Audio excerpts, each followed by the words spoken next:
Alrighty, this is the week 6 final video for sports psychology and exercise.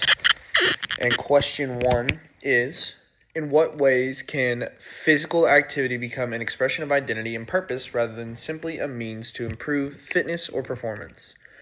I said that physical activity can be an expression of identity and purpose when it envelops your life and becomes a cornerstone of the person you are.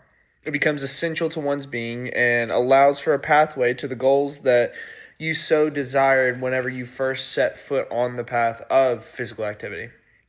Rather than it being for a defined purpose of, oh, I just want to improve myself, it becomes just the person that you are.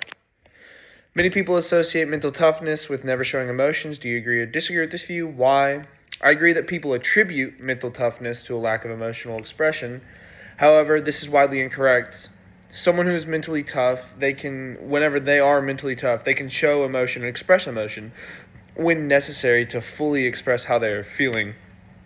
If they're a wall constantly, then they have misunderstood what it means to be mentally tough and taken it too far.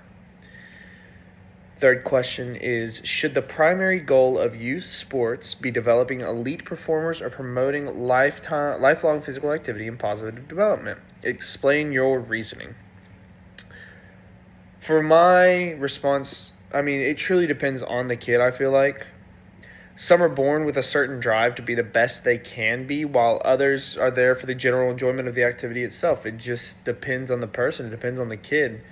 I know for me personally, my reasoning is that as a kid, I would have enjoyed being coached at a higher level and being able to participate at a higher level and being coerced, not necessarily forced, but coerced into developing my abilities much earlier on than I had, because whenever I finally got to the time when I really, really enjoyed the sport, I was behind skill-wise.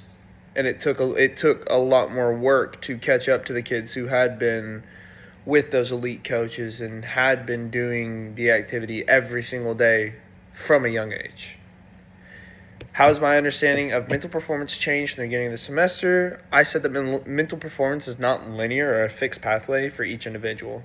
It's an experience of training each day that creates a platform for you to stand on and something to fall back on in situations where you might be stressed, you might be tired, you might have a lack of motivation, rather than going into the old habits that would lead you to a place further down. It now creates that platform for you to fall back on and be like, okay, I know how to handle this. How do you plan to integrate sports and exercise psychology, knowledge, and skills into your future professional or personal life? I plan to integrate sports and exercise psychology into both my personal life and future professional life by using the mental skills from this course.